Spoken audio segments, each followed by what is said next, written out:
Welcome to the Scent of Beauty. My name is Susan, and this video is titled Resolution and in parentheses, Modulation, Part 2.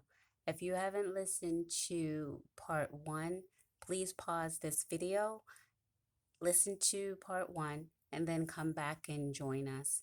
It's going to be a series on resolutions. How many resolutions have we unplugged in wishful thinking in 2019 that we brought into 2020? And at the end of 2020, we made another resolution, the same resolution in 2021.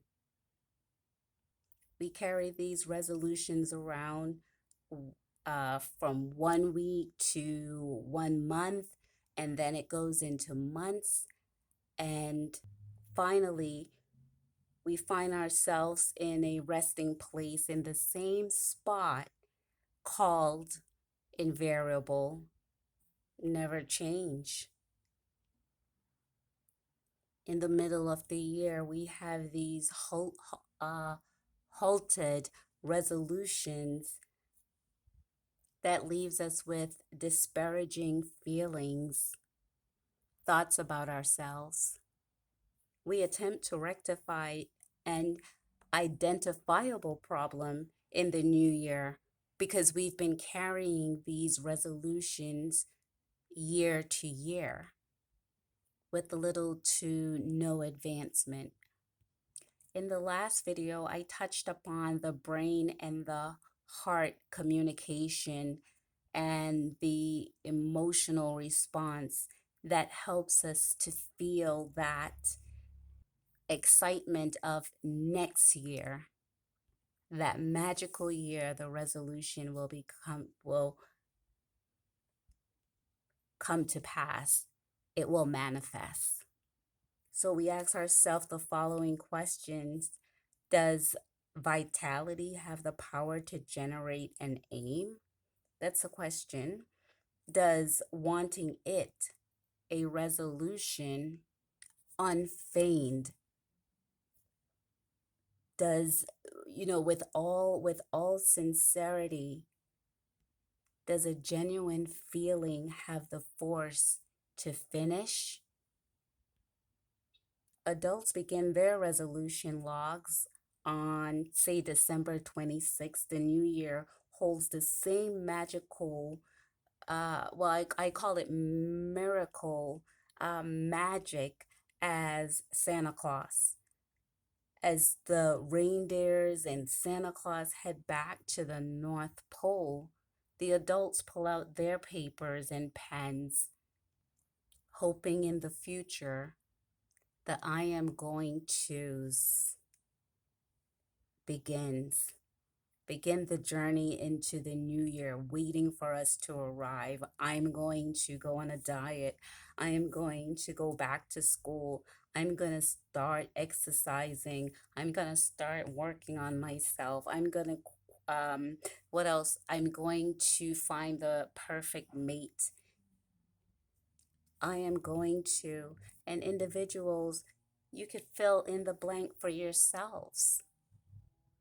The mere enthusiasm at the place of prospect, that medium between, the twilight of the old year and the new year, ambiguity stage, that phase, is the adult magical moment. Conversely, between the brain and the heart, they have this conversation over and over again, and we want to take a look at that. This video is being made in the month of May, which is essential because the biological vitality between the brain and the heart, it starts to dwindle down around this time. And we start to see the resolution, how it starts to get altered. because we put our emphasis on seeing is believing, but it's what the brain and the heart, the communication between um, those two channels is part of the system of operation, but it's not the total system that will help us to formulate the resolutions that we desire. We package what we envision with our emotional support, not factoring in the belief. You see, our belief and our emotion doesn't always coincide. Visual,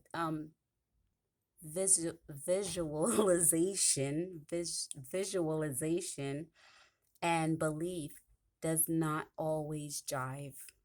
Our psyche specificity poses at times a challenge. So as the years come and go, eventually it forms a routine pattern of irresoluted resolution. And that's difficult. The inability to execute the plan beyond the brain and the heart emotions. We develop a pattern of pre-wired logic, conclusions that are historically outdated. When we know that we've felt this feelings, we have mastered the art of seeing it in our mind's eye, but still the dream is immobilized. So we become incapacitated by feelings slash emotions, debilitated by our psyche baseband. And I'll talk more about that. But before we take a closer look at the psyche role, let's keenly examine the brain and body emotional relationship. Communication is the key. Contending with the same hiccup in the new year as the previous one, we ask ourselves why. Feeling like a failure, the same reaction of the brain and heart are at play. This time, the feeling of melancholy, hopelessness, inaptness became the belief state and conditioned area. So now we've turned resolutions, New Year's resolution, that log into a tradition versus an actual goal that we desire to attain. Not all the time, but too many times. When we have communication that does not extend beyond the emphasis of the new in the new year and the emotional emphasis that is sent from the brain and the heart, from the heart to the brain, I think, I think, while missing component pieces. The component piece is the coherent communication of intention. I feel good, like I know that I would at the end of the year. My heart and my body, my brain and heart doesn't care about intent per se. It cares about how we feel in that moment. So while the brain and the heart generate a dialogue, it lacks an analog, that strength to execute in a longevity manner. What are the particularities to the resolution? Rhetorical question when I verbalize it in this video. However, it is an actual question we have to ask and answer for ourselves. This popular song came to mind, right? And it says, one of the lines says, I believe I could fly. And it says, I believe I could touch the sky. That's one of the lines. Another line says, if I can see it, then I can do it. If I just believe it, there is nothing to it, right? And that's a nice sentiment, and I get it. However, resolutions require more. If I hold out my arms like a wings, right? I like wings. If I hold out my arms like wings, my heart and my brain and my brain and my heart, I could see it. I could see that myself flying. I could see it. I could feel it. I can even believe it.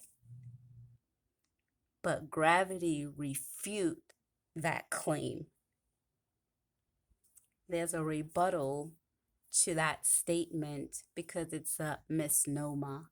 And having a resolution built on a brain and heart, just feelings and emotions, it's a misnomer that if you believe it and you could see it, then it will occur. If I rely on that sentiment, I simply will either walk around, run, or stand still with an extended arm. That's the extent of it. What's the extent of our passion, our resolution? These are the impractical messages that the brain and the heart are given as lines of communication. The sending our resolution to a new year, that leads to a wistful year ending. And when I say wistful, I mean that regretful, having or showing a feeling of longing and that yearning, nostalgic. That's what it is. All Lang Syne, that song came to mind. Should old acquaintance be forgot? I read that and it seems again like a rhetorical question, but it is an actual question that the brain and the heart needs to answer. Those old resolutions that communicate failure, disheartening message, should those acquaintance be forgotten? I say yes. When the lie becomes the truth, the old adage of limited thinking and feelings, should those be forgotten? Yes, we could start new, or at least add on to our feelings because we don't want to get rid of it. We want to expand. Modulation is change.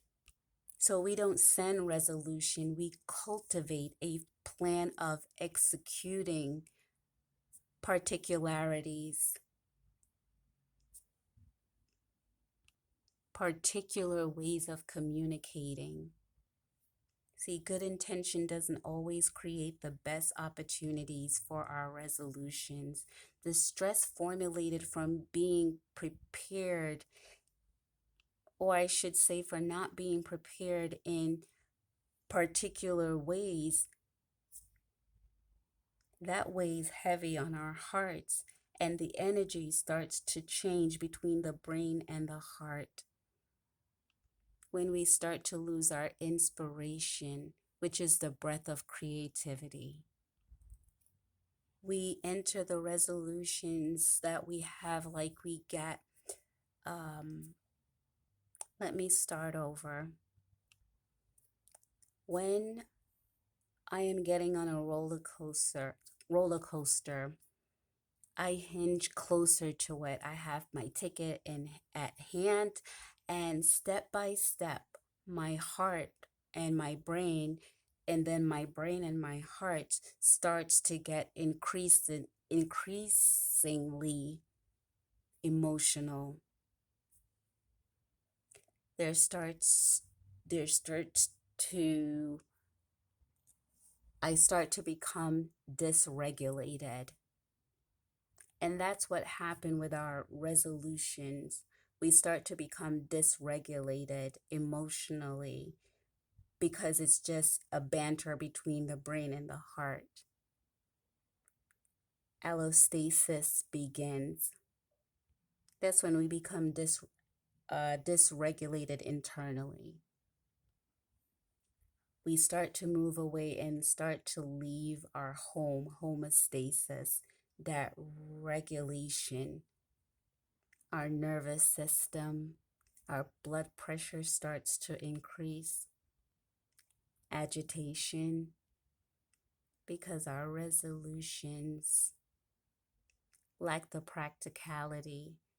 And we find that practicality is in our belief system. That's why I love my logo. You know, she covers her face.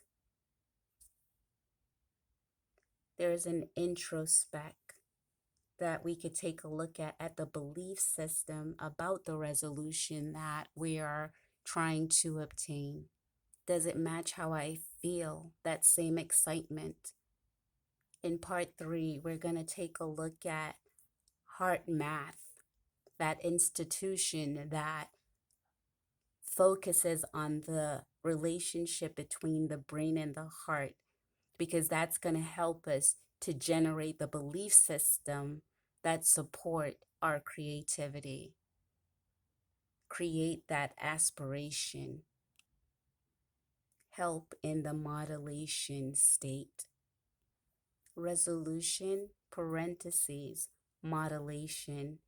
We'll get there. Thank you for listening. Again, welcome to the Scent of Beauty, Part 2. Join me again when I make the video on Part 3. It's very exciting. Thank you for listening. Take care.